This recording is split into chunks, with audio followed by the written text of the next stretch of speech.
Absolute fact. And again, how many fucking times do we have to repeat this to you that We who? Who's the we, and what are you going to repeat? We, the people who understand conventional physics, and we have to keep explaining to you again and again how simple and logical it is. Oh, go fuck yourself, though, good and dead. You're such a piece of human garbage. Oh, how cute. More cursing, please. I love it. repeat this? When burning calories because of holding a weight, that's your own metabolic energy being used, Gary. It doesn't matter what you're using. The point is why are you having to use it? Well, you're using it because the weight doesn't happen once. It happens every second. More weight, more weight, more weight, more weight. The energy is burned inside your body as heat. It's not stored in the weight that you're holding. Again, never said it's stored in anything. I just debunked any idea that it's stored because the fucking ground is feeling the goddamn extra weight. I pick up the battery, the ground is feeling it on my feet. I said this. The scale will read the fucking weight, you fucking liar. I can't believe he's doubling down on a fucking lie. God damn it, Gary. Yes, of course, the scale will read the weight. Your formula is E equals mgt, energy equals mass times gravitational acceleration times time. So any mass exposed to gravity will gain energy over time. When you hold a battery in place, yes, your body will burn more calories over time, and the weight will be transferred through your body into the ground. Now let's replace your body with a table. Put the battery on a table, the table experiences tension. But no matter how long the battery will rest on that table, the table will experience tension, but it will not heat up just as a human body does. Now, of course, the table is resting on the surface of the earth, so you will say that all the energy eventually is transferred into the ground. But again, your formula is E equals mgt.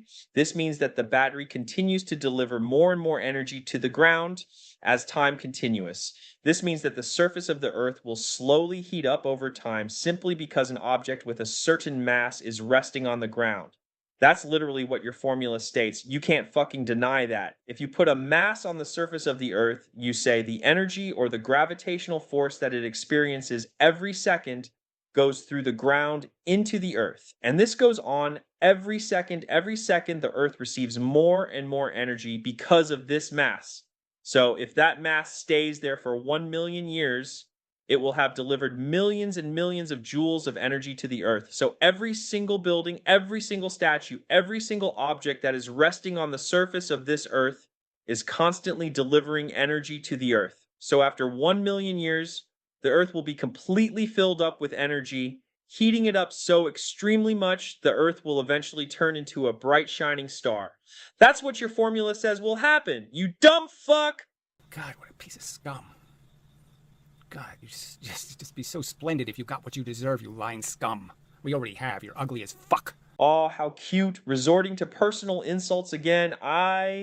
Well, you look like a fucking scarecrow. How's that? And you will get what you deserve. Once you're dead, nobody will give a shit about your anti-science project. It will be completely forgotten. The weight itself that you're holding is not gaining energy. You're not adding... So again, this is just idiotic. Obviously, every fucking second it's gaining energy, and it's going right into my goddamn fingers, and right into my arm, and right down my fucking spine, and right into the goddamn ground. That's what it's doing every fucking second.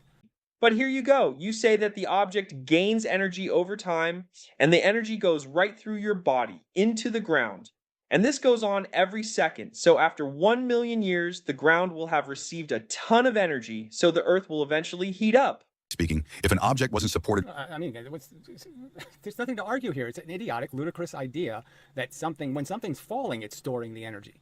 When it's allowed to hold it and keep it. As soon as something touches it, it's going to drain the energy out. That's called friction. Okay, yes. When it's falling, nothing is supporting the weight, and it is accelerating and gaining energy. But, as you've said, when the weight is sitting still on the ground, it experiences gravitational force every second, and the energy goes straight through the ground into the earth, and since E equals mgt, it delivers more and more energy to the ground over time. Any contact will take its energy, just like if something has a charge on it, and I touch it, I'm going to drain its charge. I mean, it's just idiotic. I shouldn't have to have this argument. It's so stupid. This is a terrible waste of time. By anything at all. So let's imagine an object floating in midair, not supported by anything such that the energy can't be transmitted through the supported materials, but gravity still acting on that object. Then it falls, moron. Then according to you, does the object gain more and more energy over time? Well, of course, because nothing's draining it, you fucking idiot.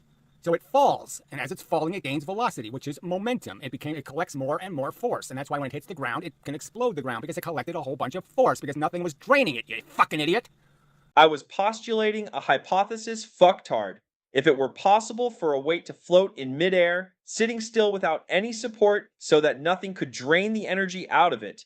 According to your formula, the weight experiences gravitational force every second, therefore gaining energy every second, but if there is no supporting material to drain the energy, then the weight itself will keep storing the energy, and the energy will only grow and grow over time.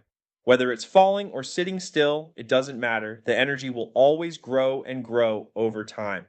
If it's sitting still on the earth, the energy flows into the earth according to you and keeps delivering energy every single fucking second.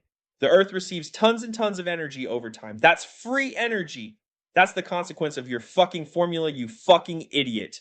But this is just a thought experiment. It's an idiotic. It has nothing to do with the subject, and certainly has nothing to do with anything I've suggested. So this is just such a maliciously sick and stupid lie. It has everything to do with it. I'm unveiling the core flaws of your formula. If an object is exposed to gravity, and if it could sit still without anything supporting it such that no energy can be drained from that object, then the object itself will gain more and more energy over time because energy equals mass times exposure to gravity times time.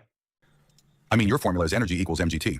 So a mass being exposed to gravity gains more and more energy over time. Right, and while it's moving, okay, it can't just sit there in space, you fucking idiot. It's moving. That's the energy. The mv part, the v part, the velocity part is the storage, you moron. Hey, moron, not only when it's moving. When you hold a weight in place, you literally say that it gains energy and that it goes through your body into the ground, delivering energy to the earth every second. So when a mass is floating in midair, not supported by anything, the mass itself will gain energy. Okay, there, we're done. Yes, fuck this. Oh, god damn. When did I suggest anything could just be supported in midair while it's being pushed by gravity? When did I suggest anything like that was something to even consider? And there you go. He's not going to deal with my next argument. And then he's going to complain I'm not dealing with his arguments. And I have never said that you suggested this. It is my hypothesis.